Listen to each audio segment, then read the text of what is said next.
Manchester test తొలి ఇన్నింగ్స్లో ఓవైపు ఇంగ్లండ్కు కొండంత లీడ్, మరోవైపు పరుగుల ఖాతా తెరవకుండానే భారత జట్టు 2 వికెట్లు కోల్పోయింది. స్కోర్ బోర్డు మీద ఒక్క పరుగు కూడా చేరకముందే యశస్వి జైస్వాల్, సాయి సుదర్శన్ పెవిలియన్ బాట పట్టారు. ఇలాంటి టైంలో ఎంతో ఒత్తిడి ఉంటుంది. ఒత్తిడిని తట్టుకుని క్రీజ్లో పాతుకుపోవడం అంత ఈజీ వ్యవహారం కాదు. మాంచెస్టర్లో ఫలితం సంగతి పక్కన పెడితే అసలు కేఎల్ రాహుల్ ఆడిన తీరు మాత్రం అదుర్స్.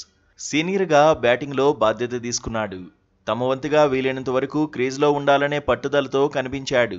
ఓ పద్ధతి ప్రకారం ఇంగ్లాండ్ బౌలర్లను ఎదుర్కొన్నాడు. 4వ రోజు ఆటలో శుభ్మన్ గిల్తో కలిసి కీలకంగా నిలిచాడు. పదునైన పేస్తో ఇంగ్లాండ్ బెంబేలెత్తించినా కూల్గా తన పని తాను చేసుకుపోయాడు. ఆఖరి రోజు ఆట ఆరంభంలోనూ ఆచితూచి బ్యాటింగ్ చేశాడు. కాకపోతే దురదృష్టం కొద్దీ వికెట్ల ముందు దొరికిపోయాడు. లార్డ్స్ టెస్ట్ మాదిరిగానే బెన్ స్టోక్స్ బౌలింగ్లో పెవిలియన్ చేరాడు. దీంతో కేఎల్ రాహుల్ అభిమానులకు హార్ట్ బ్రేక్ తప్పలేదు. 230 బంతులు ఎదుర్కొన్న రాహుల్ 90 పరుగుల వ్యక్తిగత స్కోర్ దగ్గర అవుట్ అయ్యాడు. రాహుల్ ఇన్నింగ్స్లో 8 ఫోర్లు ఉన్నాయి. ఒత్తిడి లేకుండా కేఎల్ పోరాడిన తీరు ఇప్పటికీ గుర్తుండిపోతుంది అనడంలో డౌట్ లేదు. సిరీస్ ఆరంభం నుంచి రాహుల్ నిలకడగానే ఆడుతున్నాడు. 4 టెస్టుల్లో 8 ఇన్నింగ్స్ల్లో ఇప్పటివరకు బ్యాటింగ్ చేశాడు. 511 పరుగులు సాధించాడు. ఇందులో 2 సెంచరీలు, 2 హాఫ్ సెంచరీలు ఉన్నాయి. 4 టెస్టుల్లో 4 సార్లు 50+ స్కోర్లను అందుకున్నాడు. సిరీస్లో ఇప్పటివరకు 62.5 యావరేజ్తో పరుగులు సాధించాడు.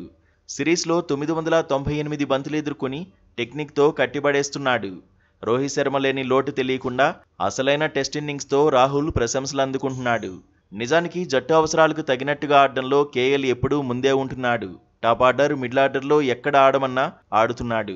రోహిత్ జట్టులో ఉన్నప్పుడు మిడిల్ ఆర్డర్లో బ్యాటింగ్ చేశాడు. హిట్ మ్యాన్ లేనప్పుడు గతంలో ఓపెనర్గా బరిలో దిగిన సందర్భాలు ఉన్నాయి. రోహిత్తో కలిసి ఇన్నింగ్స్ ఆరంభించిన మ్యాచ్లు ఉన్నాయి. ఒకప్పుడు ఫ్యూచర్ కెప్టెన్గాను పేరు తెచ్చుకున్నాడు. కానీ ఆ తర్వాత ఫిట్నెస్ సమస్యలు, పూర్ ఫామ్తో ఇబ్బంది పడ్డాడు. ఆఖరికి వన్డేల్లో కూడా జట్టులో ఉండాలంటే వికెట్ కీపర్గా సేవలందించాల్సిన పరిస్థితి వచ్చింది. అయినా జట్టు కోసం తానున్నానంటూ రాహుల్ నిరూపించుకున్నాడు. ముఖ్యంగా విదేశాల్లో అద్భుతంగా ఆడుతున్నాడు. మిస్టర్ డిపెండబుల్ అనుకునేలా ఆట తీరుతో ఆకట్టుకుంటున్నాడు. నిలకడైన ఆటకు కేరాఫ్గా నిలుస్తున్నాడు. దట్ ఈజ్ రాహుల్ అనుకునేలా ఇంగ్లాండ్తో సిరీస్లోనూ ఇప్పటి వరకు తనదైన ముద్ర వేశాడు. యువ ప్లేయర్లకు స్ఫూర్తిగా నిలిచాడు.